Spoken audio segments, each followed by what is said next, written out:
طيب بسم الله الرحمن الرحيم. السلام عليكم ورحمة الله وبركاته.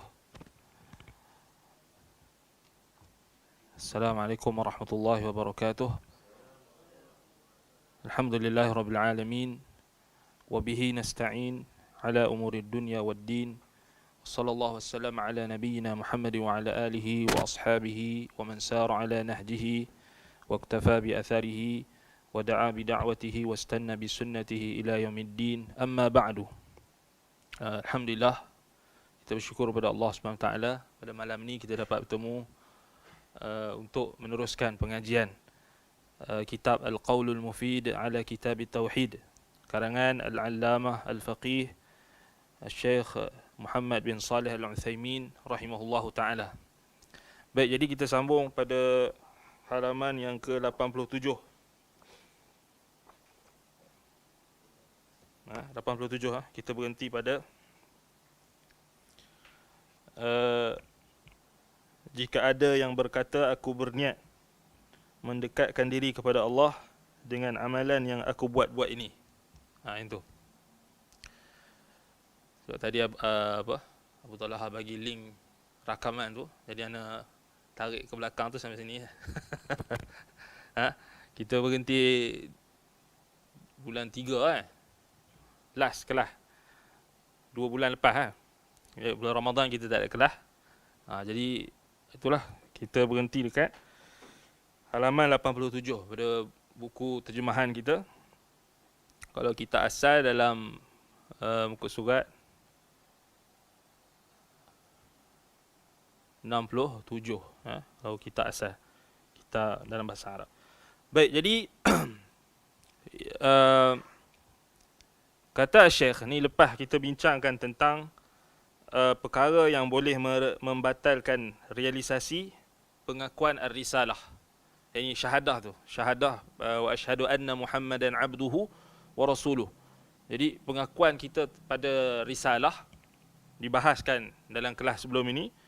Jadi kemudian Syekh Al-Uthaymin rahimahullahu taala sebutkan dua perkara yang boleh membatalkan tahqiq kita, realisasi kita kepada beriman kepada Rasul, beriman kepada risalah kenabian.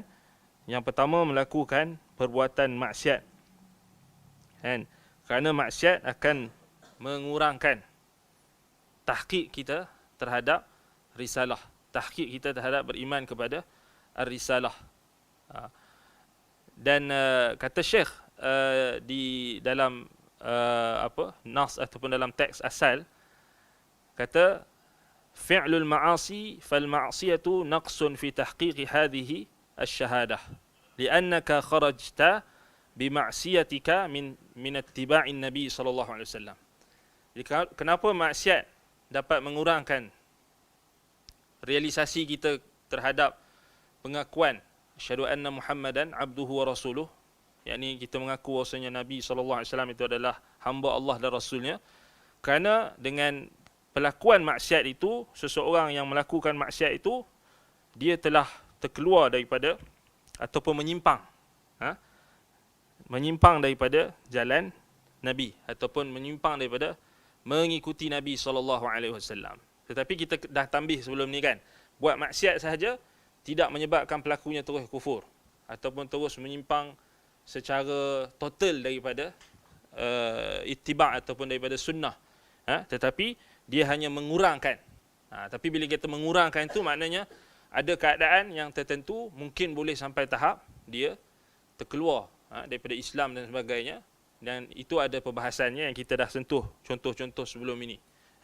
Macam contoh orang yang menghalalkan maksiat, contoh kan, orang yang menghalalkan perkara-perkara yang sudah maklum minad-din bid-darurah, seperti perkara yang diharamkan dalam Islam secara maklum bid-din minad-din bid-darurah, maknanya semua orang tahu. Contohnya macam arak itu haram, tiba-tiba ada orang tu dia kata halal, jadi dia boleh jatuh kafir, dia boleh terkeluar daripada Islam. Sepakat semua orang Islam tahu zina itu haram, tiba-tiba ada orang yang mengaku dia Islam, dia kata zina itu halal, maka apa hukumnya? Kafir. Sebab kita kata dia ada bentuk, kita kata tambahan daripada pelakuan maksiat. Bukan setakat dia buat maksiat tapi dia menghalalkan maksiat. Itu kita kata perbahasan dia kita akan perincikan lagi nanti insya-Allah. Baik, yang kedua yang dapat membatalkan realisasi pengakuan risalah adalah kata Syekh al-ibtida' fid din ma laysa minhu. Yang ni kita berhenti sebelum ni. Melakukan perbuatan bid'ah dalam agama. Al-ibtida' fid din ma laysa minhu. Membuat bid'ah-bid'ah dalam agama yang bukan ada bahagian darinya. Yang tiada asal, tiada sandaran dan tiada keizinan daripada syariat. Maka perbuatan ibtida' fid din ma laysa minhu, melakukan bid'ah ataupun membuat bid'ah dalam agama, naqsun fi tahqiqi hadhihi syahadah, dapat mengurangkan realisasi pengakuan, yakni risalah. Li'annaka taqarrabta ila Allah bima lam yashra'hu Allah. Kerana engkau telah kalau engkau melakukan hal tersebut, maka engkau telah mendekatkan diri kepada Allah dengan ajaran yang tidak disyariatkan oleh Allah dan tidak ditunjukkan oleh Rasulnya. Wal-ibtida'u fid din fil haqiqah min al-istihza'i billah li'annaka taqarrabta ilaihi bi syai'in lam yashra'hu. Ini kita bagi contoh sebelum ni kan. Membuat bid'ah dalam agama pada hakikatnya merupakan bentuk istihza', maknanya cemuhan terhadap Allah. Kerana anda mendekatkan diri kepadanya dengan sesuatu yang tidak disyariatkannya. Baik, kemudian barulah kita sambung sini. Kita berhenti dekat situ kan. Qila lahu. Jika ada yang berkata kepadanya. Maknanya ni dalam bentuk soal jawab atau dalam bentuk iskal. Fa in qala qailun. Jika ada orang yang berkata. Jika ada orang mai jumpa kita ataupun orang kita bertemu dengan dia ataupun orang tu tanya kita, dia kata, ana nawaitu at-taqarruba ila Allah bihadzal amal. Dia kata, aku berniat mendekatkan diri kepada Allah dengan amalan yang aku buat ini. Ini maknanya niat dia baik, dia kata. Dia buat benda bid'ah. And kemudian dia kata, nawaitu at-taqarrub ila Allah bihadzal amal. Ana nawaitu at-taqarrub ila Allah bihadzal amal. Aku berniat untuk mendekatkan diri aku kepada Allah dengan amalan ini. Ialah tak ada orang yang buat benda yang kita kata bid'ah ni, memanglah kita kata memang semua orang buat orang yang buat bid'ah ni majoritinya memang dia niat baiklah. Kan? Sebab tu kita kata dia takkan ada orang yang, bahkan bukan kata bid'ah saja, orang yang jahil, kalau dia buat benda yang dia jahil, kan, dia jahil akan hukumnya, boleh ke, harus ke, halal ke, haram ke, tapi tak ada yang niatnya buruk, semuanya niat baik. Ada orang dia mencuri, dia kata saya mencuri tapi niat saya baik. Maknanya merompak pun niat baik. Bohong pun ada orang kata saya scam orang, niat saya baik. Kan? Tipu orang pun niat baik. Semua orang kita kata kalau kita nak kira macam tu, niat baik ni semua benda lah. Saya niat baik, semua niat baik kan. Tapi kat sini soalan dia, fa in qala qailun ana nawaitu taqarrub ila Allah bihadzal amal. Sebab bid'ah ni dia ada bentuk persamaan dengan ibadat. Dia ada persamaan dengan perkara amalan-amalan yang ditunjukkan oleh syariat. Sebab itu dia agak, kita kata agak keliru. Ramai orang akan keliru. Kan? Jadi Syekh katakan di sini, kalau orang itu dia tanya, aku berniat mendekatkan diri kepada Allah dengan amalan yang aku buat ini. Bihadzal amal. Qila lahu. Maka dikatakan, dijawab kepadanya, anta akhta'ta at-tariq fata'dhuru ala niyatika. Makna jawapan dia apa? Maka kata Syekh, dikatakan kepadanya, anda salah jalan. Niat anda apa dia? Kata kat sini, fata'dhuru ala niyatik. Maka engkau diberikan keuzuran pada niatmu. Maknanya niat kamu tu, niat dia tu kita tak petikaikan. Kan? Niat dia baik tu kita tak petikaikan. Niat anda bisa dimaklumi, maknanya boleh dimaklumi. Maknanya niat kamu tu tak ada siapa pertikaikan niat kamu. Kan? Tetapi wala ta'dhuru ala mukhalafati at-tariq mata 'alimta al-haq. Tetapi engkau tidak diberikan keuzuran disebabkan engkau telah menyelisihi jalan. setelah engkau telah mengetahui kebenaran. Maknanya kalau engkau dah tahu kebenaran, kau dah tahu perkara itu tidak betul, maka tidak ada lagi keuzuran atas perbuatan kamu yang menyelisihi sunnah, menyelisihi jalan, menyelisihi as-sunnah, menyelisihi syariat, menyelisihi Islam, menyelisihi Al-Quran, menyelisihi as-sunnah, menyelisihi ijma', menyelisihi Nabi SAW, menyelisihi para sahabat, maka itu tidak lagi diberi keuzuran. Maknanya ini kan, ini kita kata jelas kepada kita. Maknanya memang tak ada siapa mempertikai orang yang buat benda yang reka cipta dalam agama, muhdatsatil umur, perkara-perkara yang baharu di dalam agama, yang disandarkan kepada agama, yang menyerupai agama, sebagaimana yang ditakrifkan oleh Al-Imam Asy-Syatibi rahimahullahu taala tentang bid'ah, kan? Maknanya apa? Dia menyerupai agama, kan? Dan dia ada persamaan dengan apa kita kata amalan yang dibenarkan oleh agama, kan? Jadi sebab itulah ramai orang dia menyangka perkara yang bid'ah itu adalah perkara yang benar atau perkara yang baik, dan ditambahkan lagi dengan niat yang baik tadi, niat yang baik tadi. Tetapi jelas kepada kita di sini, kita tidak mempertikaikan niat orang yang buat bid'ah itu. Tidak ada orang yang mempertikaikan niat orang yang buat bid'ah. Memang semua niat baik. Tak ada siapa pertikaikan niat. Sebab itu bila sahabat Nabi yang mulia Abdullah bin Mas'ud radhiyallahu anhu ketika melihat golongan yang melakukan halaqah-halaqah zikir di masjid di Kufah, seperti mana dalam riwayat Imam Ad-Darimi dengan sanad yang hasan, Abdullah bin Mas'ud radhiyallahu anhu tidak mempertikaikan niat mereka. Ibnu Mas'ud ingkar perbuatan mereka yang melakukan halaqah-halaqah zikir yang khusus, kemudian dilakukan zikir itu dengan secara berjemaah, seorang ada tekong, kemudian seorang tekong itu akan memerintahkan agar bertakbir, maka mereka pun bertakbir 100 kali, bertasbih maka bertasbih beratus kali, sekian. Abdullah bin Mas'ud radhiyallahu anhu mengingkari perbuatan itu, kemudian dijawab oleh kelompok yang diingkari perbuatan mereka itu oleh sahabat Nabi yang mulia Abdullah bin Mas'ud radhiyallahu anhu. Mereka kata, kami tak buat ini melainkan niat kami baik. Niat kami baik. Abdullah bin Mas'ud radhiyallahu anhu tak petikai niat dia. Abdullah bin Mas'ud jawab apa? Fakam min muridin lil khair lan yusibahu. Berapa ramai orang yang nakkan kebaikan, niat baik, tetapi dia tidak dapat kebaikan. Maknanya dia dapat dari sudut niat tu, dia dapat niat baik tu, dia dapat, kan?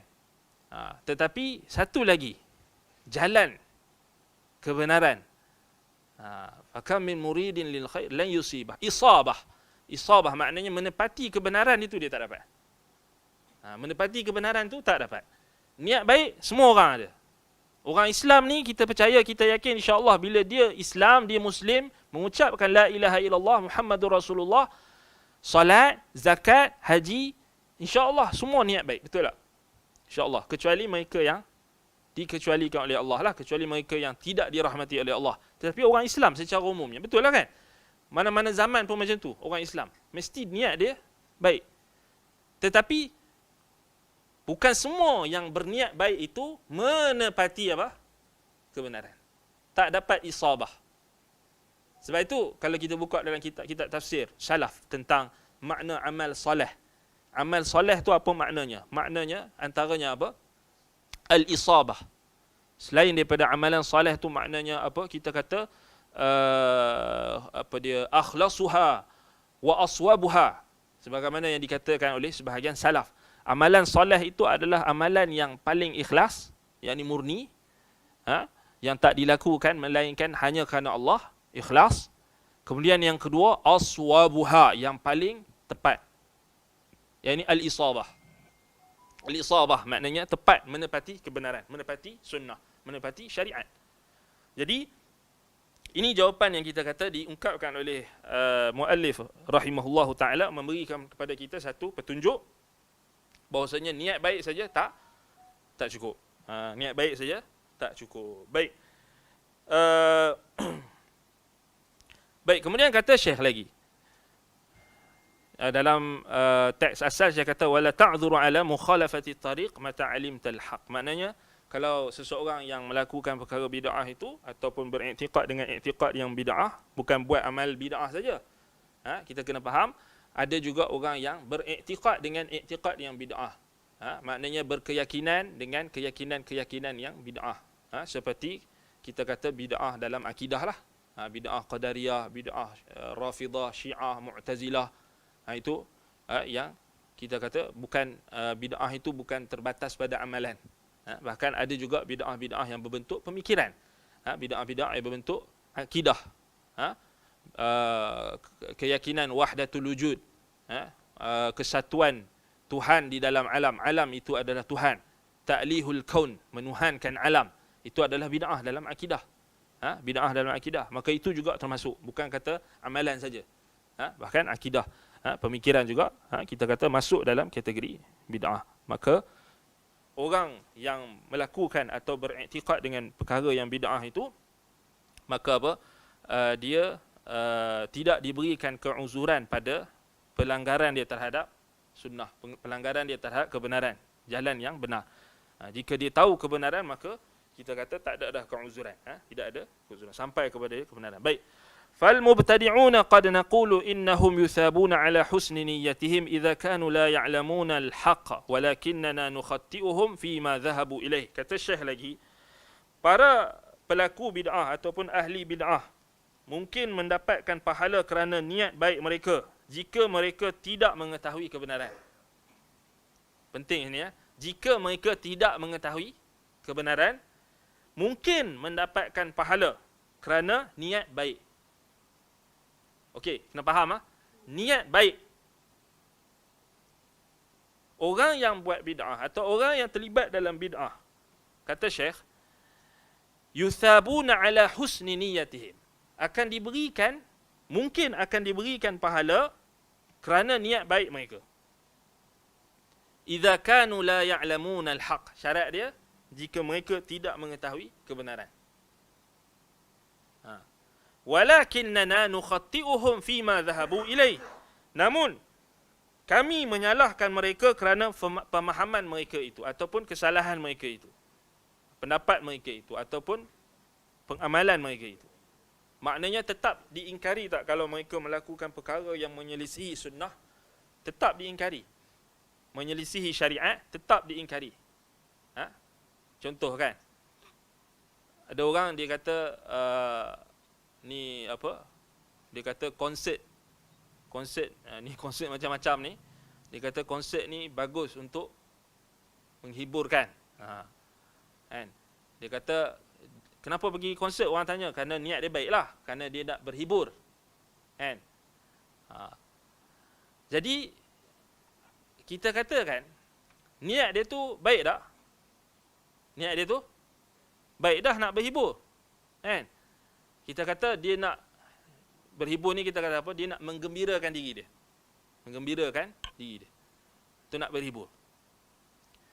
Tetapi cara dia betul tak? Tak betul. Dia sama jugalah, maksiat pun ada juga orang nak buat maksiat. Kan? Tapi dia kata niat baik. Kan? Dan disebabkan dia, ada juga orang yang jahil, tak tahu benda tu tak boleh, tak betul. Tapi dia kata tak apalah, yang penting niat baik. Yang penting niat baik. Bukan kita niat nak buat jahat, dia kata. Kita niat tu kita nak berhibur je. Jadi kita katakan niat dia tu kita tak bertikai. Tetapi tengok kata Syekh, nukhatti'uhum fima dhahabu ilaih. Maksudnya di apa? Tetap kita menyalahkan perbuatan ataupun pemahaman mereka. Maknanya tetaplah kena ingkar. Tetap kena ingkar.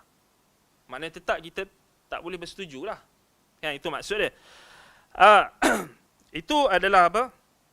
Kata Syekh dekat sini, ini lebih pada orang yang jahil lah. Orang yang tidak tahu. Sama jugalah, kita kata tadi contoh maksiat, sama jugalah bid'ah, perbuatan bid'ah dalam agama. maknanya kalau orang itu dibuat bid'ah itu, dia beranggapan perkara itu baik, dan dia tidak tahu dan niat dia baik, maka kita kata mungkin dia akan diberikan pahala oleh Allah Subhanahu Wa Taala atas niat baik dia. Tetapi perbuatan dia yang melanggar syariat itu tetap apa? Kita kata tidak boleh dipersetujui.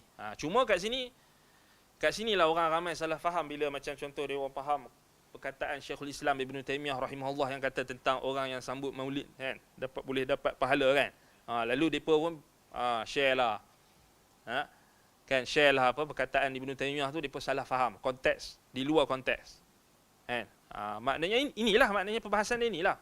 Memang kita katakan orang-orang awam yang sambut maulid kan, dengan tujuan untuk menyintai Nabi SAW, untuk mengagungkan Nabi Muhammad SAW. Memang kita katakan, kalau kita faham macam yang Syekh Uthaymin sebut di sini, mungkin tak untuk Allah Ta'ala bagi pahala untuk niat mereka? Ya. Kan? Mungkin. Kan?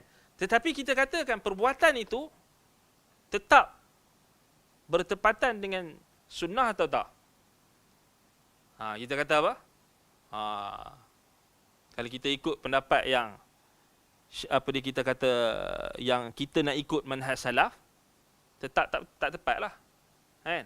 Tapi kalau orang yang nak ikut manhaj khalaf, boleh jelah. Alasan dia khilaf lah kan. Semuanya khilaf kan. Semuanya khilaf. Tapi pasal kita bincang, kita nak ikut jalan salaf. Kita nak ikut manhaj salaf. Kita nak ikut yang selamat. Mereka yang golongan yang Allah Ta'ala berikan nikmat. Minal ladzina an'ama Allahu 'alaihim minan nabiyyin was-siddiqin wasyuhada'i was-salihin wa hasuna ulaika rafiqa. Kita nak ikut yang tu. Jadi kita kata kita nak ikut yang selamat, kita nak ikut yang jalan orang-orang yang Allah Ta'ala beri nikmat. Maka kita kata benda tu tetap tak boleh lah. Kan? Tapi tengok kata Syekh, sementara imam-imam mereka, kan, amma a'immatuhumul ladzina 'alimul haqqa walakin radduhu liyabqau jahahum fafihim syabahun bi Abi Jahlin wa Utbah ibn Rabi'ah wal Walid ibn al-Mughirah wa ghairihim alladzina qabalu risalatan nabi sallallahu alaihi wasallam birraddi ibqa'u ala riasatihim wa jahihim. Adapun imam-imam mereka ni maknanya ulama-ulama mereka. Siapa lagi? Ustaz-ustaz rujukan mereka. Alim, orang alim yang mereka rujuk. Ustaz mereka, guru mereka, syekh mereka, tok guru mereka. Orang awam tadi. Yang mengetahui kebenaran namun menolaknya demi mempertahankan kedudukan. Dia tahu dah benda itu tak betul. Tapi dia kata apa? Alah, aku kata benda ni tak betul lagi. Orang tak jemput aku dah. Masjid tak jemput dah. Kan? Masjid tak jemput dah. Kecuali, dia kata, kecuali aku kena pergi masjid belah utara kot. Kan? Belah sana kan? Kalau sini tak dapat dah. Kata surau pun habis, tak dapat dah. Kalau aku berpegang dengan kebenaran tu, susah ni. Pasal ramai orang kata betul. Kan? Majoriti kata betul. Adapun imam-imam mereka yang mengetahui kebenaran, tengok kata Syekh Uthaymin, namun menolaknya demi mempertahankan kedudukan. Bahaya ni. Ni kita takut ni. Sebab tu kita kata nak ada kedudukan ni berat ni kan. Kita kata baik kita jadi jadi orang bawah-bawah je lah kan. Kalau ada kedudukan ini, fitnah dia bahaya. Dia kata, Syekh kata di sini, walakin radduhu liyabqau jahahum. Mereka menolak kebenaran. Siapa ni? Ulama-ulama mereka, ustaz-ustaz mereka, rujukan-rujukan mereka, alim-alim yang mereka panggil alim itu, tok syekh mereka, tok guru mereka. Namun menolaknya demi mempertahankan kedudukan mereka. Mereka ini mirip seperti Abu Jahal, Utbah ibn Rabi'ah, Al-Walid ibn Mughirah. Ni semuanya pemimpin-pemimpin Quraisy, musyrikin Quraisy yang menolak kebenaran. Dan lainnya yang menolak risalah Nabi SAW demi mempertahankan kepemimpinan dan kedudukan. Wallahul musta'an wa alaihi at-tuklan. Na'udzubillahi minal fitan ma zahara minha wa ma batan. Nas'alullah as-salamata wal afiyah. Baik, ada pun terkait para pengikut imam-imam tersebut, maka mereka terbahagi menjadi dua golongan. Tadi kita kata, orang yang dianggap sebagai rujukan agama, imam, tok guru, ustaz, apa lagi, tok syekh, tok guru dan sebagainya, rujukan agama dalam masyarakat. Kalau mereka tahu kebenaran, mereka tolak kebenaran tu kerana nak jaga kedudukan, kerana nak jaga periuk nasi, kerana nak jaga sekian banyak sekarang ni kan.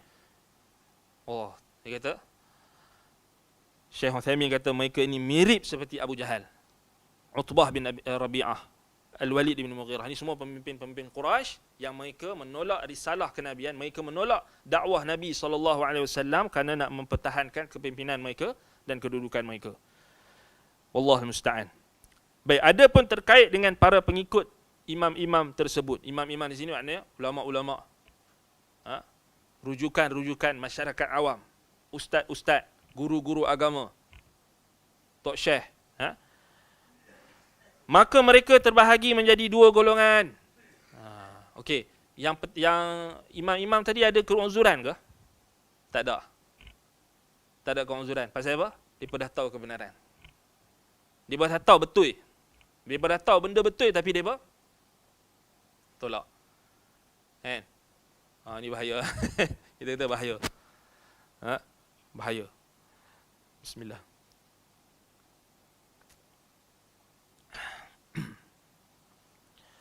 Baik. Yang dah tahu kebenaran ni maknanya dia dah sampai hujah kepada dia. Dah tegak hujah dah. Dia tahu. Kan? Dia bukan sekadar tahu, bahkan dia lawan pula. Dia bukan setakat kita kata dah jelas, dia lawan pula. Ini bahaya. Mereka ni tak ada keuzuran dah. Wallahul musta'an. Tapi pengikut mereka ni, kata Syekh, terbahagi kepada dua golongan. Golongan pertama, amma binisbati li atba'i haula'il a'immati fayanqasimuna ila qismain. Al-qismul awal, golongan pertama, alladhina jahilul haqq falam ya'lamu anhu syai'a walam yahsul minhum taqsirun fi talabihi haitsu dhannu annama hum alaihi huwal haqq fahaula'i ma'dzurun. Golongan pertama, golongan yang tidak mengetahui kebenaran hingga tidak mengetahuinya sedikit pun, dan mereka tidak lalai untuk mencarinya kerana mereka mengira bahawa apa yang mereka anuti dan yakini itu adalah kebenaran. Mereka ini masih boleh dimaklumi ataupun diberikan keuzuran. Yang ni golongan pertama ni, syarat dia untuk mendapat keuzuran tu, ahlul uzri, maknanya mereka yang tak tahu tentang kebenaran, dan mereka juga tidak ada taksir. Maknanya mereka ni berusaha mencari kebenaran tapi mereka tak dapat kebenaran. Tak dapat kebenaran. Tidak lalai untuk mencarinya. Mereka pergi masjid, mereka dengar ceramah, mereka dengar ustaz mereka, tapi mereka tak tahu. Kan? Boleh jadi mereka terpedaya dengan ustaz-ustaz yang penipu tadi, atau ahli bid'ah tadi, imam-imam yang sesat tadi. Kan? Maka mereka ini masih boleh dikira sebagai ahlul uzri, ma'zurun. Fahaula'i ma'zurun. Yang ni tajuk al-uzru bil jahli ni antara tajuk yang paling rumit sekali dalam akidah. Rumit sekali. Tapi kita tak apa, kita baca dulu. Paling rumit sekali. Sedang inilah topik yang paling banyak berlaku pertelingkahan sesama ahli sunnah. Sesama orang yang mengaji tauhid. Sesama orang yang mengaji akidah. Sesama salafi, sesama ahli sunnah. Kalau kami mengaji kat Madinah dulu, memang ni tajuk yang paling hot sekali. Yang paling berat sekali, yang paling orang suka test seseorang. Dia nak tahu, dia nak mengeluarkan seseorang itu daripada sunnah ataupun tidak. Kadang-kadang mereka menjadikan topik ini sebagai ujian, test. Tapi kita tak apa, kita slow-slow. Kita perlahan-perlahan. InsyaAllah kita akan bincang lagi. Tapi kat sini, Syekh bagi perincian yang sangat-sangat tepat dan sangat-sangat adil. Sebenarnya ini antara pendapat yang paling tepat. Dalam perkara yang kita kata ada perinciannya lah. Sebab al-udhru bil jahli ni, uzur dalam kejahilan ni, ulama sepakat kalau perkara yang minal ma'lum minad din bid darurah, perkara-perkara yang sudah termaklumi secara daruri dalam agama yang semua orang Islam tahu, macam contoh tauhid, kewajipan tauhid, haramnya syirik, besarnya dosa syirik. Yang ni kita kata tak ada keuzuran kalau orang tu jahil. Itu sepakat. Contoh yang lain lagi, sebagaimana yang Imam Asy-Syafi'i rahimahullah sebut berkenaan dengan perkara yang diketahui oleh orang ammah dengan orang khassah. Maknanya orang awam pun tahu, orang yang khusus, orang yang alim pun tahu, orang yang awam pun tahu. Contohnya kewajipan salat. Tak ada uzur lah kalau orang tu mai kat kita kan. Kamu Islam, saya Islam. Solat tak? Saya tak solat sebab saya tak tahu solat tu wajib. Tak ada uzur. Tak ada uzur. Kan? Tak ada uzur. Itu kita kata yang sepakat. Cuma dalam perkara-perkara yang kita kata yang memang ada perbahasan. Contoh dalam isu-isu akidah yang kita kata, contoh macam perkara yang kita kata masalah berkenaan dengan kita kata pelaku syirik, syirik asghar atau syirik akbar. Itu kita kata perlukan perincian. Perlukan perincian. Dia bukan mudah lah. Memang bukan kita kata perkara yang kita boleh ambil ringan, sebab dia ada kaitan dengan kita kata nak menjatuhkan hukum takfir pada seorang Muslim, atau kita panggil takfir muayyan, apa kita kata pada spesifik pada individu dan sebagainya. Itu memang bahaya kalau kita tidak berhati-hati. Tapi itulah sebahagian orang ni bila dia mengaji dia nak mudah. Dia nak mudah maknanya dia sampai tahap dia tak ada rasa berhati-hati. Dia nak mudah. Dia kata, Ustaz, saya nak mudah je. Saya nak jawapan macam 1 kali 2, 2. Dia nak macam tu je. Kan? Kalau orang ni buat macam ni, kafir ke tak? Dia nak macam tu. Dia macam, dia kata dia nak ilzam kita untuk mengkafirkan orang ni, untuk membid'ahkan orang ni, memudahkan orang ni. Kan? Tanpa dia meraihkan keadaan dan situasi orang yang dilihat tadi, ataupun orang yang dia tanya dan sebagainya keadaan itu kita kata sangat bahaya. Sebab itu uzur bil jahli, keuzuran dengan kejahilan ni memang isu yang sangat penting kita kena faham yang asas dulu. Sebab itu Syekh Al-Utsaimin rahimahullah sebut ni antara yang paling asas. Cuma kita nak perincikan lagi. Baik, kata Syekh di sini, golongan pertama ni tengok dia jahilul haq, dia tak tahu kebenaran.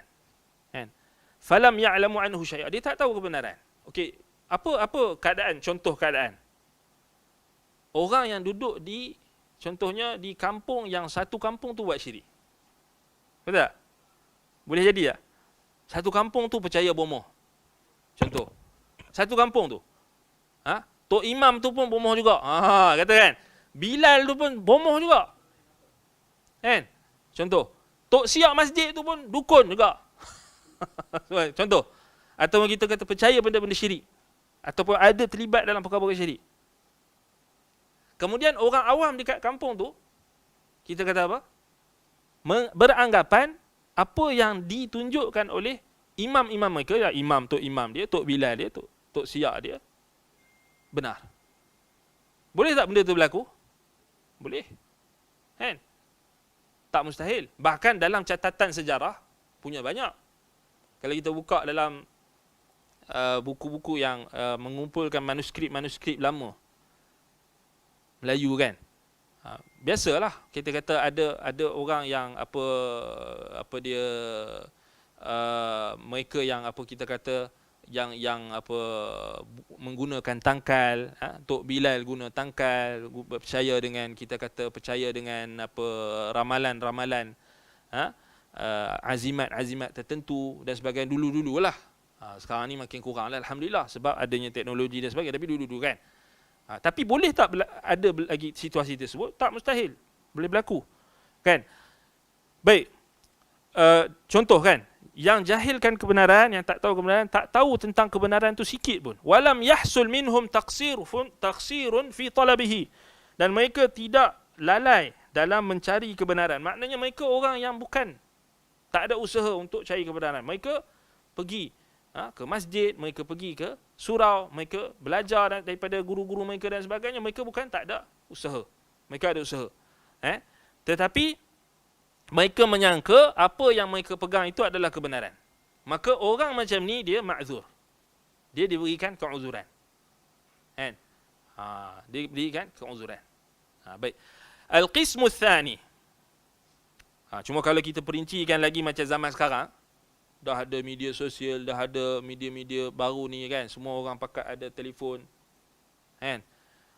Dan tak ada orang yang kita kata tak ada akses internet. Ini agak susah lah kita nak kata ada keuzuran tu kan, agak susah lah. Cuma dia mungkin kita kata dia masuk dalam kategori dia menyangka kebenaran. Dia menyangka perkara tersebut kebenaran pasal dia tengok, yalah dia circle dia pun semua orang macam tu juga, kan? Mungkinlah ada yang orang-orang yang di sekeliling dia itu apa kita kata yang mungkin cuba untuk menyampaikan kebenaran dan sebagainya, tapi tak sampai, ataupun kita kata sedikit, contoh, kan? Sedikit dan tak sampai kepada dia, contoh. Baik, itu mungkin boleh masuk dalam kategori itu, kan? Tapi itulah diperincikan lagi kan, sebagai ulama yang tak terima pandangan seperti ini, mereka kata yang penting dia sampai pada ni Al-Quran, sampai ada hujah. Itu lagi dahsyat lah. Maknanya kalau sampai mana-mana orang tu sampai padanya Al-Quran, sudah apa? Kira tegak hujah. Itu juga adalah pendapat sebahagian ulama. Itu kita kata kena, isu ni memang dia agak kita kata sulit sikit untuk kita nak faham, melainkan kata para pengkaji dalam akidah, melainkan kita himpunkan semua nas-nas, dan kita tahrir, maknanya kita ada ulama yang mampu untuk menganalisis. Dia sebab beza dia, sebab kenapa? Sebab beza pada melihat dalil. Dia adalah dalil-dalil terperinci dalam membahaskan tentang keuzuran ni. Maknanya al-uzru bil jahli, khususnya dalam masalah akidah. Sebab itu benda ni memang, perkara ni memang perlu kita kata kita faham dengan betul. Baik, ni tak apa. Yang ni kita baca dulu yang ni, kerana nanti kita akan masuk dalam bab yang kemudian nanti pun kita akan masuk lagi, akan disentuh lagi oleh Syekh dengan lebih terperinci. Baik. Al-qismu tsani, bahagian yang kedua ataupun golongan yang kedua. Man alimul haq walakinnahum radduhu ta'assuban li a'immatihim. Fahaula'i la ya'dzurun. Wa hum kaman qala Allah fihim inna wajadna aba'ana ala ummatin wa inna ala atharihim muhtadun. Bahagian yang kedua ataupun golongan yang kedua, golongan yang mengetahui kebenaran namun menolaknya kerana taksub, kerana fanatik terhadap para imam dan pemimpin mereka. Fanatik kepada guru dia, fanatik kepada ustaz dia, fanatik kepada tok syekh dia. Mereka ini tidak boleh dimaklumi, tidak boleh diberi keuzuran. Maknanya mereka ini tak termasuk dalam golongan yang diberikan keuzuran. Mereka ini seperti yang Allah Ta'ala sebutkan dalam firman-Nya, sesungguhnya kami mendapati nenek moyang kami menganut suatu agama dan kami mendapat petunjuk untuk mengikut jejak mereka. Maknanya orang yang ikut semata-mata nenek moyang, semata-mata pemimpin, semata-mata guru-guru mereka. Mereka hanya taklid buta dan menjadi fanatik. Yang ni kita kata golongan kedua ni, mungkin kita boleh katakan zaman sekarang ni ramai. Pasal memang jelas lah. Pasal jelas pada kita kalau kita tengok dari sudut kita kata dari sudut perkembangan apa media-media baharu ini, dah tak kira baharu, dah lama dah lah kan, media-media sosial apa semua ni dah banyak, bahkan orang menentang kebenaran. Orang menentang kebenaran tu dengan terang-terangan. Kan? Macam yang apa baru-baru ni berlaku pada seorang asatizah kita kan. Yang mana? Yang orang yang daripada Indonesia tu kan. Yang geng di kampung kat Indonesia tu. Dia orang punya apa? Buat amalan amalan apa? Bangkit kejut sahur tu kan. Lepas tu ditegur oleh ustaz kita kan. Lepas tu depa terasa. Kan? Depa yang jauh sana tu. Sana yang terasa. Kemudian dia orang mula serang. Maksudnya apa? Pasal taksub tu, fanatik. Kan? Mereka serang apa? Pendakwah yang kita kata yang konteks teguran dia tu pada di negara kita kan, bukan melibatkan kampung depa, tapi depa terasa. Sehingga depa buat serangan terhadap pendakwah yang menyeru kepada tauhid dan sunnah. Itu biasalah kan. Maknanya sekarang ni maknanya yang kategori yang kedua, golongan kedua ni ramai. Ramai. Bahkan mereka ada pengikut. Bahkan mereka ada kumpulan. Mereka ada followers. Kan? Yang bomohnya, yang dukunnya, yang pawangnya, uskunnya, usmohnya, ustaz. Kan? Pun sekarang ni, aktif. Siap buat Facebook live. Kan? Dia buat apa? Dia buat upacara-upacara tu siap buat Facebook live. Kalau tengok sekali dia punya FB live tu, padahal dia duduk depan kamera meratip je. Pegang pijit tasbih kan. Sekali tu view puluh-puluh K. Kan? Kalau kita buat kuliah kita ni tak ada sampai puluh-puluh K. Kadang-kadang ratus-ratus je. Kan? Maknanya apa? Dalam kategori yang kedua ni, orang ramai suka benda yang kita kata batil. Dan mereka menyangka mereka berada di atas kebenaran dan mereka memberikan alasan ini adalah apa yang nenek moyang kita buat. Ini dah kebiasaan. Betul tak? Kan? Siapa lawan, siapa tegur, Wahabi. Habis kan? Habislah Wahabi lah. Siapa tegur sikit je habis. Kan? Wahabi lah, Pak Wahab lah apa. Baik, itu kita kata realiti dia. Realiti yang kita hadapi. Golongan kedua ni yang kita kata ramai lah. Yang ramai. Cuma kita tak nafikan juga ada jenis golongan yang pertama. Sebab kita kena faham, golongan yang pertama ni termasuk tak orang yang dia memang tak tahu tentang kebenaran. Tapi dia ada usaha untuk mencari kebenaran. Tetapi dia tak jumpa kebenaran. Maknanya sama ada dia berada dalam kelompok yang kita kata tak sampai kepadanya kebenaran, ataupun dia menyangka rujukan-rujukan dia, ustaz-ustaz yang dia pelajari, ambil ilmu, guru-guru dia itu adalah membawa kebenaran. Dan itu kita tak boleh nafikan. Dalam konteks dalam keadaan itu kita tak boleh nafikan. Sebab itu kita dua golongan ni, golongan yang pertama ni lah yang kita katakan menjadi sasaran dakwah, mad'u. Betul tak? Maknanya orang yang kita kata mencari kebenaran, orang yang nakkan kebenaran. Berbanding beza dengan golongan yang kedua ni yang dah kena fanatiknya, taksubnya, ni agak susah. Agak susah sikit lah. Cuma tetap kita kena sampaikan. Baik. Jadi Syekh bawakan ayat dalam surah Az-Zukhruf ayat 22 terus. Maknanya golongan ataupun golongan yang kedua itu mereka ni kebanyakannya mereka ini sebagaimana kata Allah Ta'ala, orang yang hanya menyatakan inna wajadna aba'ana ala ummatin wa inna ala atharihim muhtadun. Mereka hanya mengikut ajaran nenek moyang. Mereka menolak kebenaran kerana taksub, kerana fanatik. Mereka tak boleh terima orang yang kita kata membawa kebenaran. Membawa kebenaran. Baik. Wa qawluhu. Baik, dan sabda Nabi SAW. Wa anna Isa Abdullah wa Rasuluhu. Ini sambungan daripada hadis Ubadah bin Samit radhiyallahu anhu. Hadis apa? Hadis kita katakan yang dikemukakan oleh muallif rahimahullah, iaitu hadis dalam riwayat Al-Bukhari dan juga Imam Muslim. Man syahida an la ilaha illallah wahdahu la syarikalah wa anna Muhammadan abduhu wa rasuluh wa anna Isa abdullah wa rasuluh wa kalimatuhu alqaha ila Maryama wa ruhum min. Tu kan hadis dia yang penuh dia pada halaman 77. Pada muka surat 77 kalau kita nak ni balik, kita nak apa lagi review balik, kita nak murajaah balik, rujuk pada 77, muka surat 77.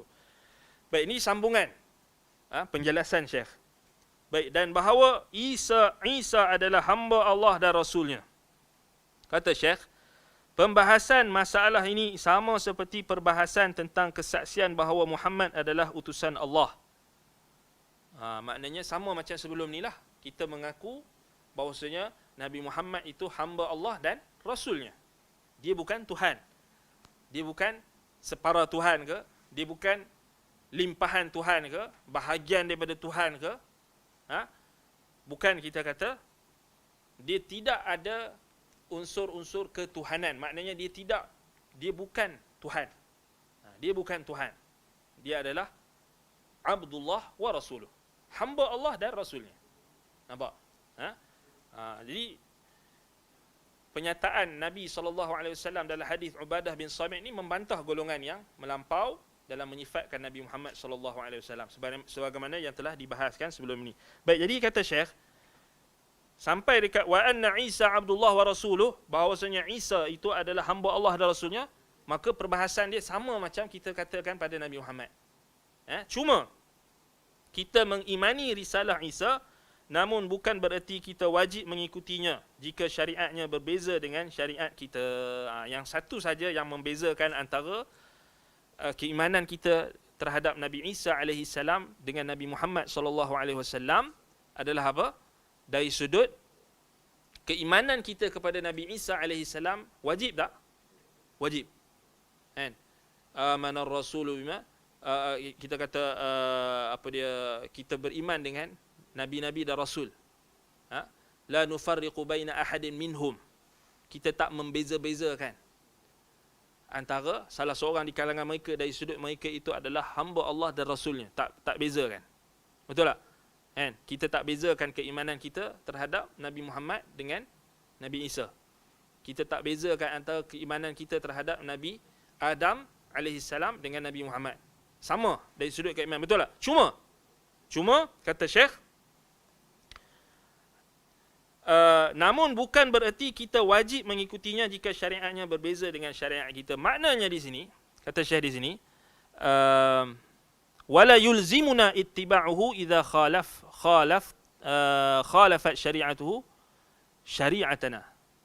Maknanya keimanan kita kepada Nabi Isa alaihi salam tidak mengilzamkan mutaba'ah. Faham tak? Tidak melazimkan ikutan kita kepada Nabi Isa alaihi salam. Sebab apa? Sebab kita wajib ikut Nabi Muhammad sallallahu alaihi wasallam. Dari sudut keimanan, ya, sama. Tetapi dari sudut lazim daripada kepada keimanan, tidak sama. Keimanan kita terhadap Nabi Isa alaihi salam dengan Nabi Muhammad sallallahu alaihi wasallam sama tak? Sama. Kita tak boleh ragu-ragu. Apa yang Allah Ta'ala khabarkan dalam Al-Quran tentang Nabi Isa AS, kisah Nabi Isa AS, Isa ibn Maryam, Isa putra Maryam AS, semua kita imani tanpa ragu-ragu, sebagaimana kita beriman dengan Nabi kita Muhammad sallallahu alaihi wasallam. Betul tak? Cuma yang berbezakan, lazim bagi iman kita kepada Nabi Muhammad tu dia ada ittiba', mutaba'ah. Bahkan Nabi Isa AS, Nabi Isa nanti akan turun akhir zaman. Nabi Isa diangkat ke langit. Wa ma qataluhu wa ma salabuhu walakin syubbiha lahum. Bal rafa'ahu Allahu ilaih. Allah Ta'ala kata orang Yahudi mereka dakwa mereka bunuh Nabi Isa. Kan?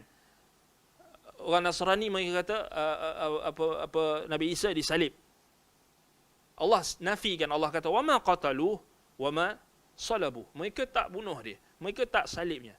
Walakin syubbiha lahum. Tetapi diserupakan salah seorang daripada anak murid ataupun salah seorang daripada pengikut Nabi Isa itu diserupakan wajahnya kepada Nabi Isa AS atas satu tafsiran. Bar rafa'ahu Allahu ilaih.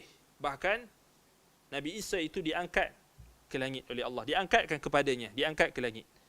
Dan dalam hadis-hadis Nabi SAW yang sangat banyak menyebutkan tentang akhir zaman nanti Nabi Isa AS akan turun dan akan turun di menara timur, di Masjid Damsyik, menara timur, akan turun di situ, dan Nabi Isa AS yang akan membunuh siapa?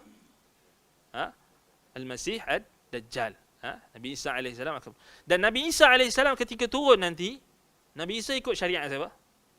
Syariat Nabi kita Muhammad sallallahu alaihi wasallam. So kat situ kita kena fahamlah, maknanya kalau Nabi Isa pun turun nanti, dia tak bawa syariat dia dah.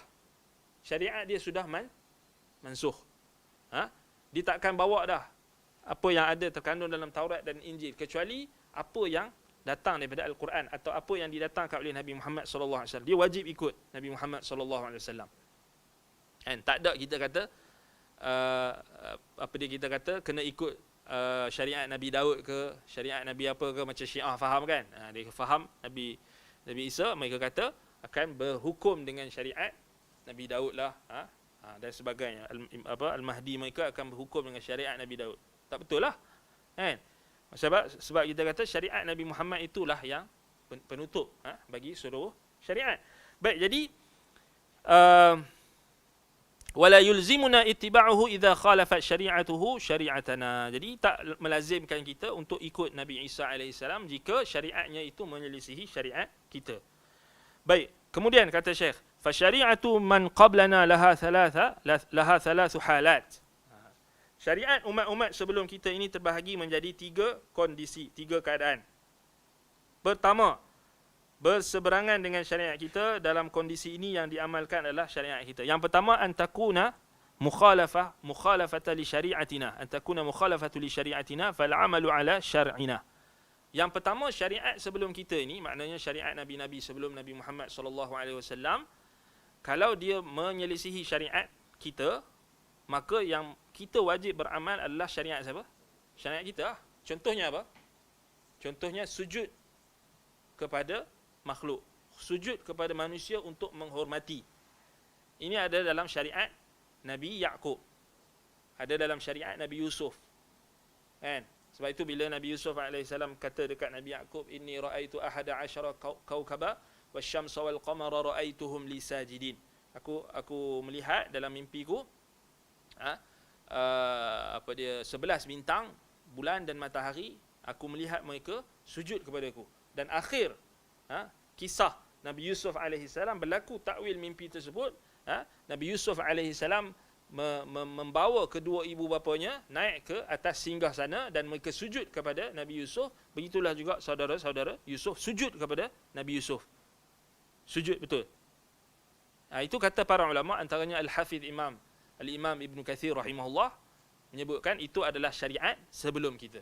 Adapun syariat kita, boleh tak sujud? Tak boleh.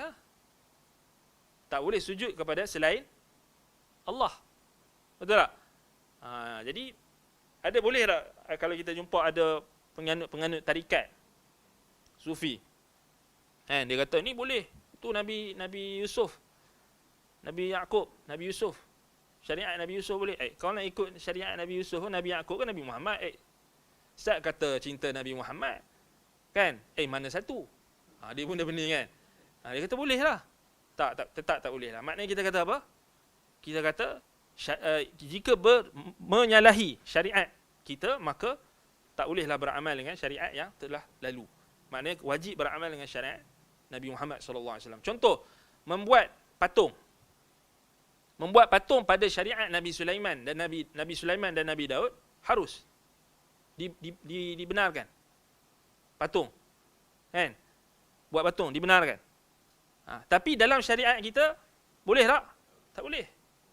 Nabi SAW bersabda, inna asyaddan nasi azaban yaumal qiyamah al-musawwirun. Orang yang paling dahsyat di azab di akhirat kelak nanti orang yang membuat patung atau gambar makhluk bernyawa, patung. Antaranya yang ditafsirkan ulama, makhluk bernyawa, patung. Nabi SAW memerintahkan kepada Ali, Sayyidina Ali radhiyallahu an, supaya tidak ada timthal, tidak ada patung melainkan illa tamastahu, melainkan kau hapuskan. Maknanya syariat Nabi kita SAW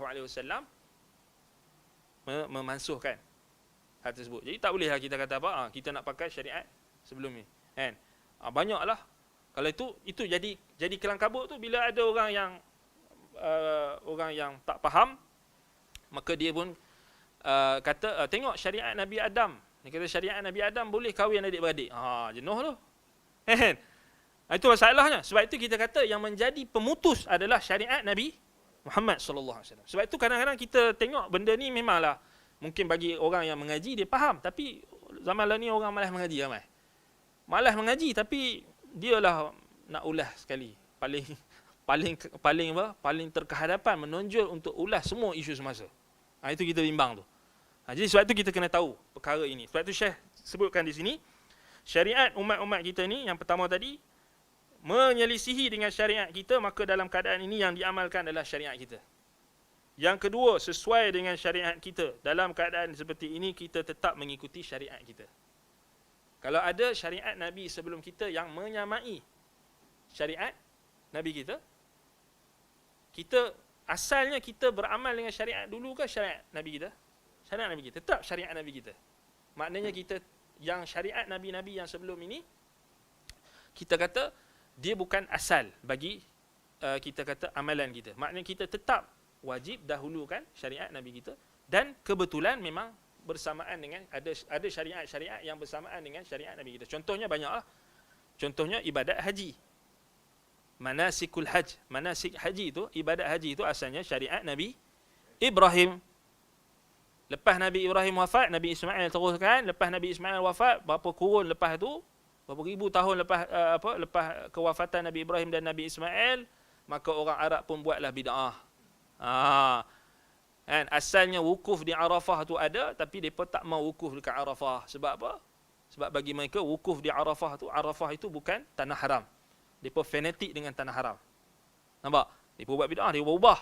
Itulah bid'ahnya. Nampak?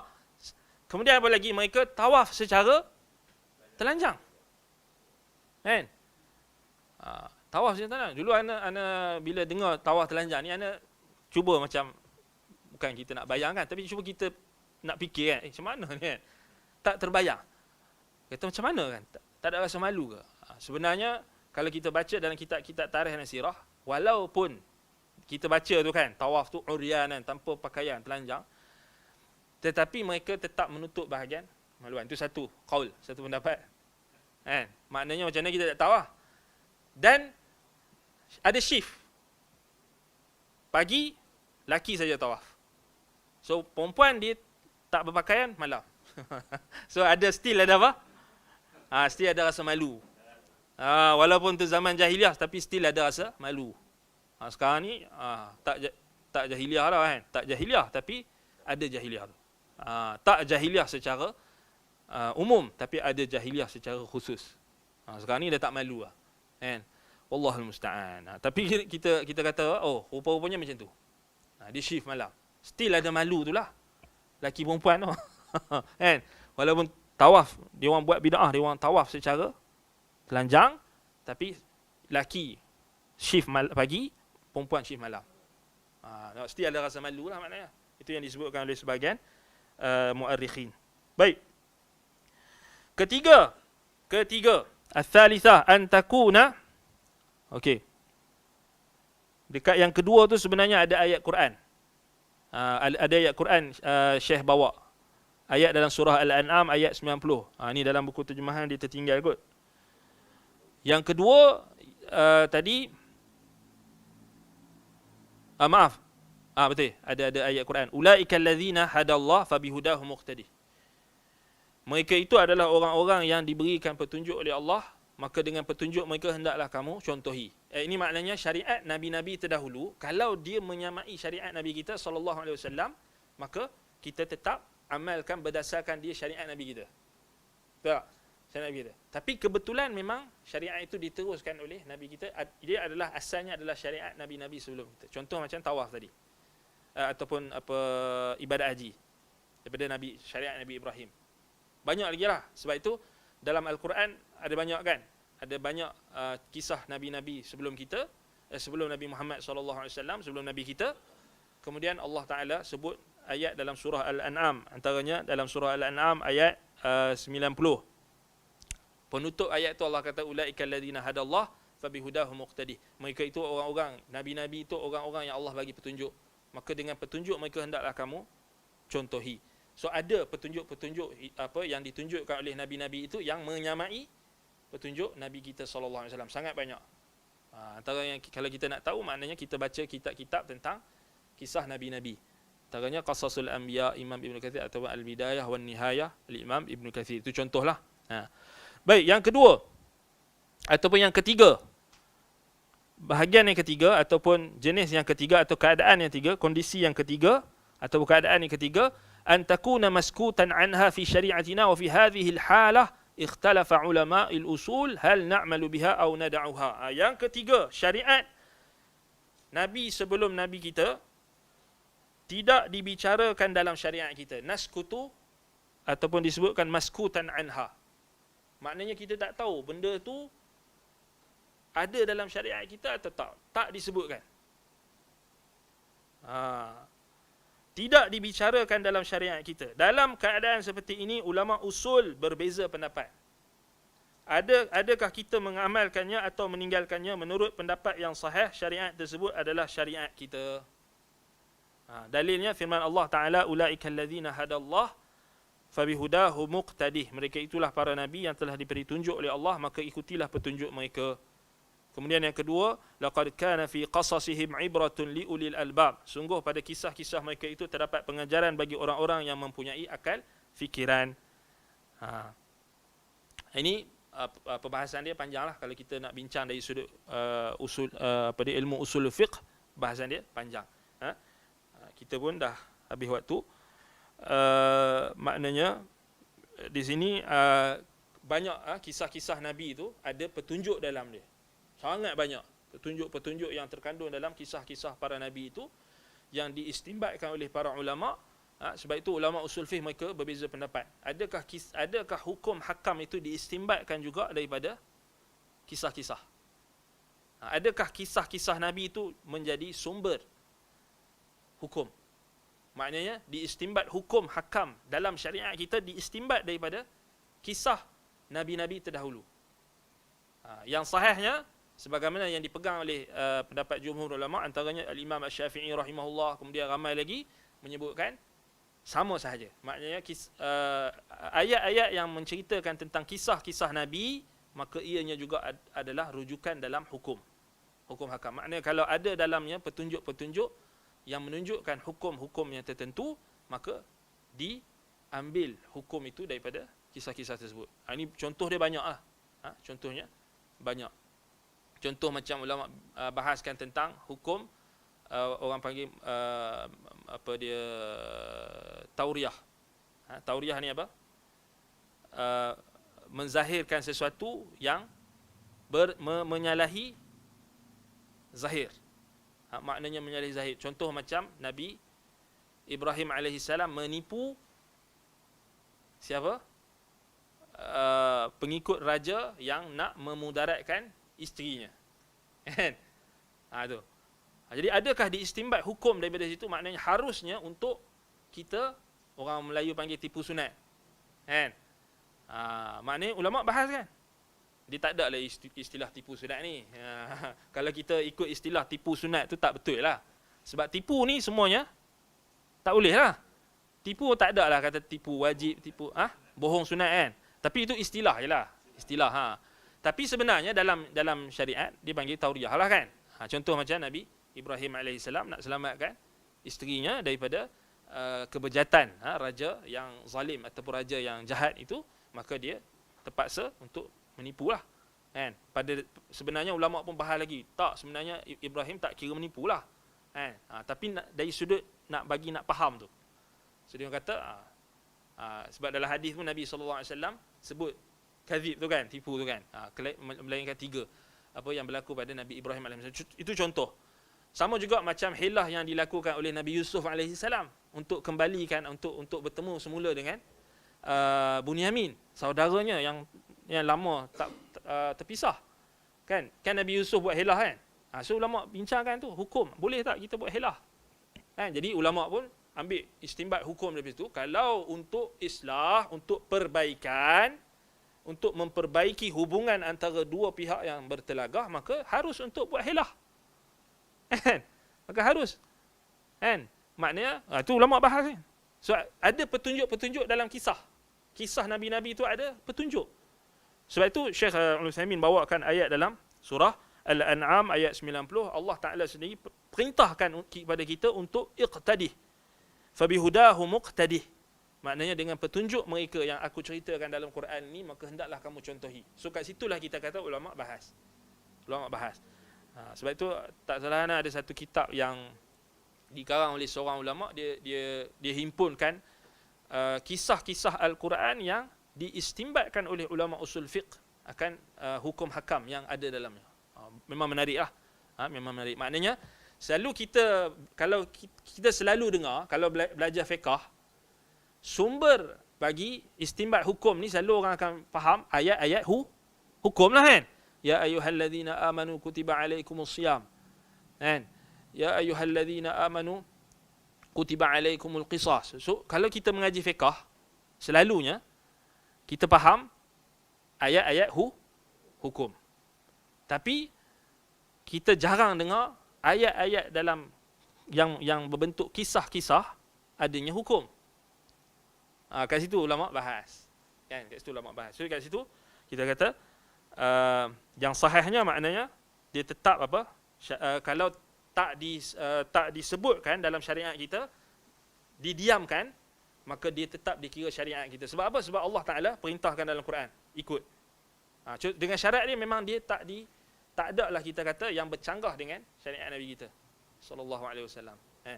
Wallahu Ta'ala a'lam. Baik, kemudian insya-Allah kita akan sambung pada membahaskan tentang dua kelompok yang bersikap dan berfaham berlebihan berkait dengan Nabi Isa putra Maryam, Isa ibnu Maryam, tatarrafa fi Isa ta'ifatan.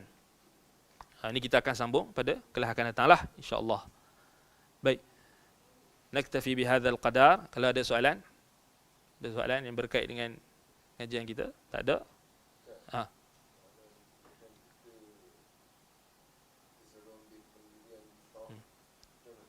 Pendirian tawakuf. Bismillah. Dalam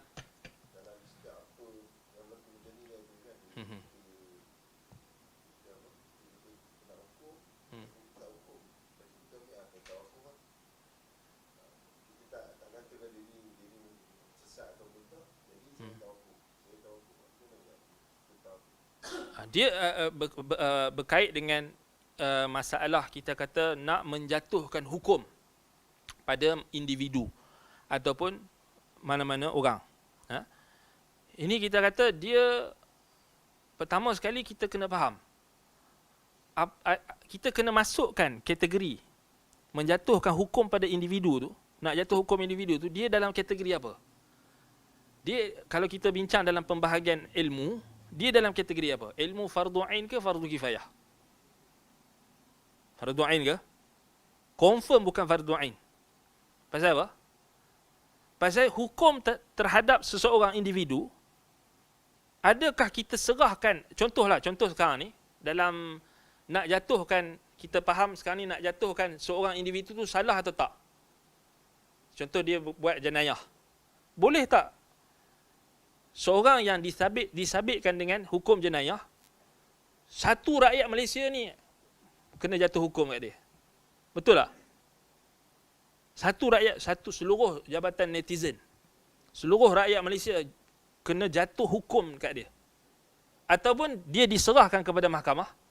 Dia diserahkan kepada mahkamah. Maknanya apa?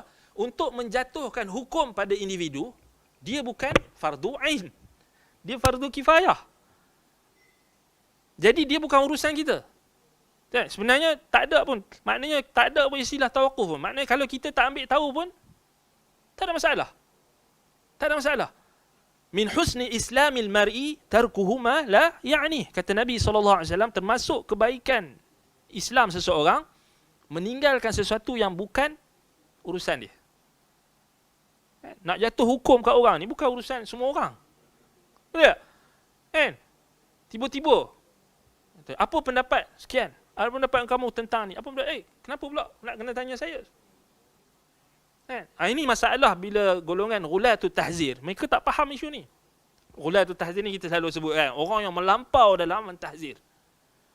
Sampai dia pergi kat mana-mana, dia akan test. Apa pendapat kamu tentang fulan? Apa pendapat kamu tentang fulan? Apa pendapat kamu tentang orang ni? Apa pendapat kamu tentang kamu ni?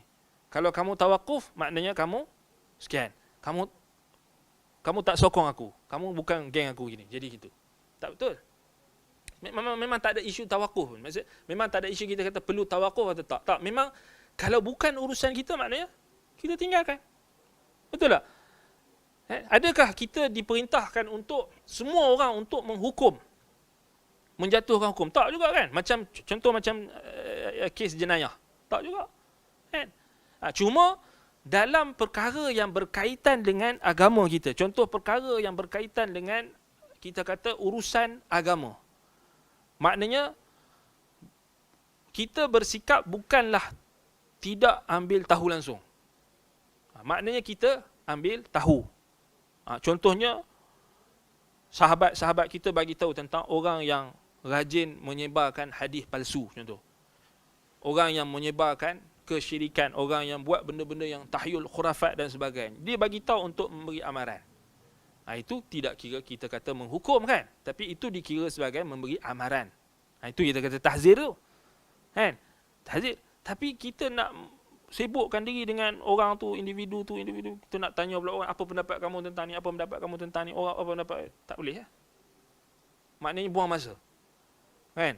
Min husni islamil mar'i tarkuhu ma la ya'ni. Sebab itu kalau nak bantah pun sekadarnya lah.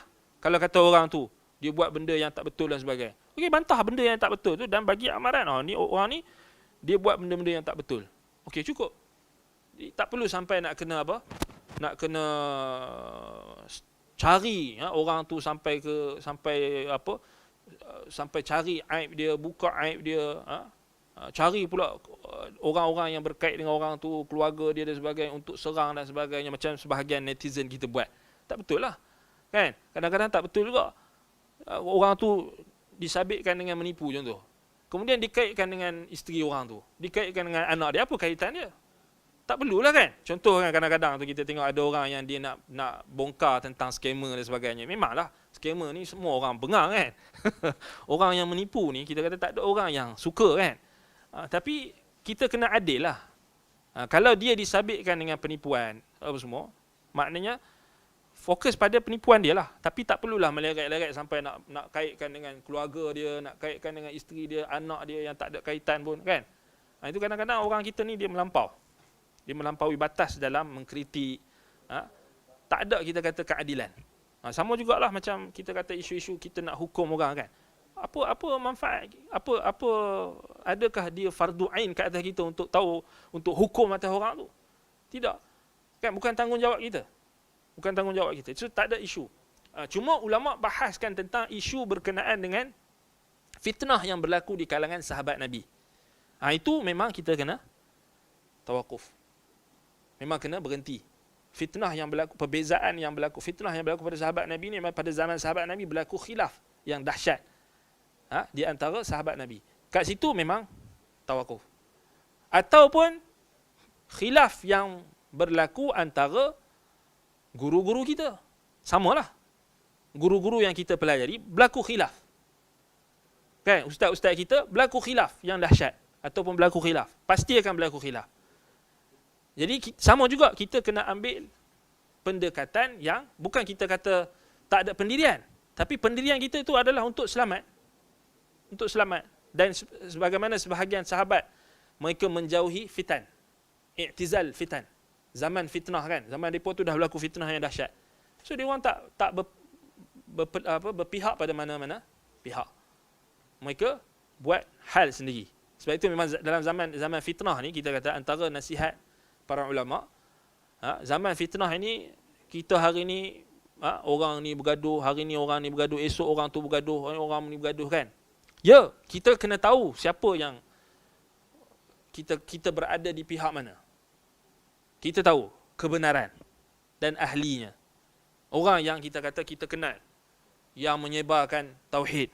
Orang yang kita tahu ada juhud, ada usaha dia untuk menyebarkan dakwah sunnah, untuk menyebarkan tauhid, untuk menyebarkan apa? kita kata kebenaran. Ya, kita bersama dengan orang yang berada di atas kebenaran. Tak kira siapa dia. Kan? Siapa yang berpegang dengan kebenaran, maka kita bersama dengan dia. Tak kira pangkat dia, tak kira jawatan dia, tak kira nama dia, tak kira apa-apa. Kita bersama dengan siapa sahaja yang nak berpegang dengan kebenaran. Nak berpegang pada Quran, Sunnah dan juga manhaj salafus salih. Tak kira. Tak kira siapa. Kan? Jadi kita bersama dengan kebenaran, di mana kebenaran itu berada. Bukan kita hanya melihat berdasarkan kita kata hawa nafsu kita. Orang ni geng kita, orang tu geng kita, ini bukan geng kita dan sebagainya. Bukan. Tapi kebenaran itu berada di mana? Kan? Itu. Maknanya kalau kita kalau berlaku perbezaan pendapat, kan, yang sampai tahap melakukan kezaliman terhadap mana-mana orang Islam. Apatah lagi kalau orang Islam itu adalah orang yang mempunyai kedudukan dalam agama kita. Contohnya ulama-ulama yang mu'tabar. Maknanya kat situ memang kita kata kita kena berada di atas kebenaran dan orang-orang yang membela kebenaran. Contoh macam isu berkenaan dengan orang yang mengkritik Imam Abu Hanifah dengan sengaja, dengan cara yang kita kata tidak diredai oleh mana-mana ulama yang betul-betul ulama lah, yang maknanya orang panggil menyebarkan di saat kita kena faham situasi kita sekarang ni. Orang-orang yang tak sukakan Islam ni lagi makin ramai ke atau makin sikit? Makin ramai. Orang yang anti-Islam, orang yang liberal, orang yang sokong LGBT, orang yang macam-macam jenis-jenis, yang anti-Islam, ramai. Dan orang yang benci dengan ulama-ulama Islam pun ramai. Di saat kita hari ni orang yang mulhidin, orang yang ateis, orang yang macam-macam tadi tu menyerang Islam daripada segenap sudut, tiba-tiba kita Imam Abu Hanifah tidak faham hadis. Allah. Imam Abu Hanifah bukan imam. Allahu akbar. Apa kejadahnya? Kena ke? Tak kena. Bahkan kalau kita buka dalam kitab dua orang al-hafiz, imam dalam jarh wa ta'dil, imam dalam kita kata imam dalam hadis. Pertama al-Imam al-Hafiz al-Zahabi. Yang kedua al-Imam al-Hafiz Ibn Hajar al-Asqalani rahimahullah. Dalam kitab mereka Lisanul Mizan dan juga dalam kitab Mizanul I'tidal. Kitab yang kita kata dijadikan rujukan utama dalam bidang jarh wa ta'dil. Cuba contohi dua sikap imam ni. Imam Az-Zahabi dengan Ibn Hajar. Zaman Imam Az-Zahabi dengan Ibn Hajar, sampai tak kepada mereka riwayat-riwayat sebahagian salaf yang mengkritik Abu Hanifah, Imam Abu Hanifah? Sampai tak? Sampai dulu kat mereka lah. Bukan sampai kat kita dulu.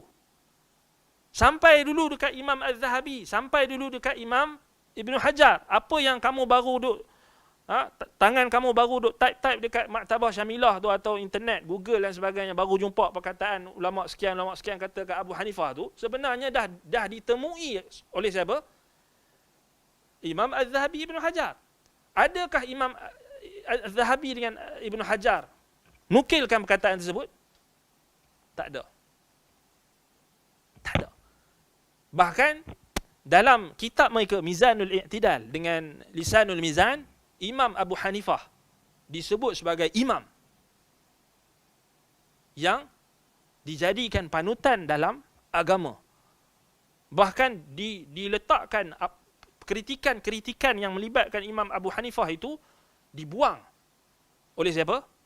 Dua orang al-hafiz, dua orang imam ulama yang kita kata yang mahir dalam bidang jarh wa ta'dil, yang adil, yang insaf. Ini ulama. Sebab apa? Sebab kaedah dia, kalau seorang ulama tu kebaikan dia lebih banyak nak dibandingkan dengan kekurangan atau kesalahan dia, maka kaedah, kalau kita pegang kaedah yang disebutkan oleh Abdullah bin Mubarak ataupun Fudail bin Iyad, kalau seorang tokoh itu dia punya kebaikan dia lebih banyak daripada keburukan atau kekurangan, tidak disebut kekurangan dia. Faham tak? Tapi puak-puak yang yang melampau ni, dia tak tahu benda tu. Dia syok. Kini kata dia syok. Dia orang panggil syok. Satu lagi orang panggil perasan. Dia perasan. Oh, tengok ni, aku jumpa perkataan ni. Dia baru jumpa. Tahu? Dia perak. Orang utara panggil perak. Orang utara ke Kedah. Perak. Perak ni maknanya dia tengok ni ada ulama kritik Imam Abu Hanifah. Hebat kalau aku share. Dia jadi macam tu. Dia tak pernah jumpa. Dia jadi perak. Tengok kalau aku share kat Facebook ni, ramai ni orang kata aku hebat. Dia nak angkat diri dia lah, senang cerita. Kan? Tengok ni ustaz tu, hebat dia. Orang ramai ustaz-ustaz lain semua kata Imam Abu Hanifah ni imam. Tiba-tiba ustaz tu kata Imam Abu Hanifah ni, adakah dia imam? Persoalkan pula, hebat ustaz ni. Hebat dia. Itu kita kata orang perak. Maaflah nak terpaksa keras sikit. Pasal apa? Pasal tak i'rif qadrak. Kena sedar dirilah. Kan? Sedar diri kita ni. Maknanya ini masalahnya sebahagian orang ni, dia tidak sedar diri. Dia tak sedar diri. Ini bahaya. Sebab itu kita kalau kita tengok dua contoh tadi tu, maknanya settle lah, jelas lah. Kan? Tu nukilkan ulama-ulama macam ulama-ulama jarh ta'dil sendiri, Imam Yahya bin Ma'in, ramai lagi Imam Asy-Syafi'i, ramai lagi. Kalau nak sebut tentang pujian terhadap Imam Abu Hanifah ni sangat banyak, dan kita boleh katakan Imam Abu Hanifah ni memang dah disepakati akan imamah dia, kepimpinan dia. Tak ada siapa yang pertikaikan. Termasuklah orang yang tak suka kat dia pun. Zaman dia tu orang yang tak suka dekat dia ramai. Samalah juga macam imam-imam yang lain. Kalau kita nak cari orang yang tak suka kat Imam Syafi'i, boleh. Boleh je kita korek balik kitab-kitab lama kan. Kita cari perkataan-perkataan yang tak suka, boleh. Bukan susah. Tapi kita akan jumpa orang yang tak betul lah. Yang kata dekat, contoh Imam Syafi'i, Imam Ahmad bin Hanbal,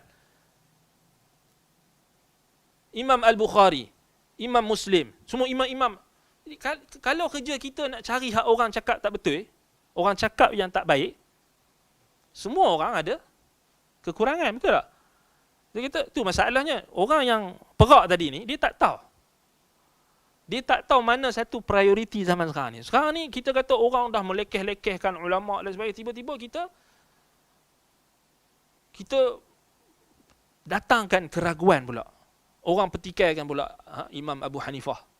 Tak ada masalah. Kalau kamu nak pertikaikanlah pengikut-pengikut yang menisbahkan diri mereka kepada Abu Hanifah, ataupun yang menisbahkan kepalsuan, ataupun hadis-hadis yang tak betul, ataupun menisbahkan sesuatu yang tak betul kepada Imam Abu Hanifah. Itu silakan. Tapi janganlah kamu menyerang seorang tokoh yang kita kata disepakati. Dia zaman tabi'in kot, Abu Hanifah. Dan termasuk akidah ahli sunnati wal jamaah, kita tidak menyebutkan golongan yang mendahului kita dalam iman melainkan kebaikan. Ni akidah. Tak boleh, maknanya apa? Orang beriman, kita mendoakan rahmat dan keampunan bagi orang-orang yang beriman sebelum kita. Walladzina yaquluna Rabbana ighfir lana dhunubana wa li ikhwanina alladhina sabaquna bil iman. Kita minta doa dekat orang yang telah lalu, sahabat Nabi, tabi'in. So Abu Hanifah ni dia kategori mana? Dia dalam kalangan tabi'in. Sebab itu kita kata tak boleh kita biar dia esok dia melarat lah. Start Abu Hanifah, kemudian nanti dia start lagi. Kan? Tak. Sebab itu antara artikel yang terbaik yang mengarang tentang isu ni, sebenarnya isu ni dah lama. Geng-geng yang masuklah Ghulatul Tahzin ni lah di Timur Tengah, mereka suka datang bawa isu mempertikaikan Imam Abu Hanifah ni. Mereka tuduh macam-macam. Tapi antara yang tak salahnya Syekh Alwi bin Abdul Qadir As-Saqqaf, hafizahullah, musyrif laman web Durar As-Saniyah, dia ada satu artikel, boleh cari. Tapi artikel dia dalam bahasa Arab lah. Kalau ada siapa-siapa yang rajin nak terjemah, bagus juga lah. Dia ada artikel yang berjudul Hubbu Abi Hanifah minal iman. Cintakan Abu Hanifah termasuk daripada iman. Marah puak-puak tu. Puak-puak perak tu marah. Tapi tulisan dia sangat cantik, sangat menarik dan sangat kita kata tepat. Dari sudut kita kata apa? Memanglah orang kita kata dah kalau di saat orang-orang yang tak betul ni makin ramai dan mereka berani menyerang maruah atau kehormatan seorang alim yang dah meninggal dunia. Dia Imam Abu Hanifah rahimahullah meninggal dunia dah. Dia apa keperluan kita nak sebut keburukan-keburukan dia? Kan? Nak dibandingkan dengan apa? Kebaikan. Jadi masalah tak tahu tadi. Kan, tak tahu mana satu. Kan? Kita kata priority. Jadi ini masalahnya. So kalau kita kata kalau kita nak cari apa orang kata dekat ulama ni, memang banyaklah. Orang-orang sesat kata dekat ulama-ulama sunnah ni punya banyak. Kan? Sebab tu kita janganlah jadi macam orang panggil apa? Lalat lah. Dia nak hurung hak tahiyat. Jadi macam lebah kan. Kita ambil yang baik-baik saja. Itu kita kata orang yang perak tadi. Dia perak baru jumpa. Ataupun dia terkejut. Kan? Wallahu ta'ala a'lam bis-shawab. Naktafi bihadzal qadar. Aqulu qawli hadza wa astaghfirullah li wa lakum. Subhanakallahumma wa bihamdika asyhadu an la ilaha illa anta astaghfiruka wa atubu ilaik. Wassallallahu ala Muhammadin wa ala alihi wa sahbihi wa baraka wasallam. Walhamdulillahi rabbil alamin. Wassalamu alaikum warahmatullahi wabarakatuh.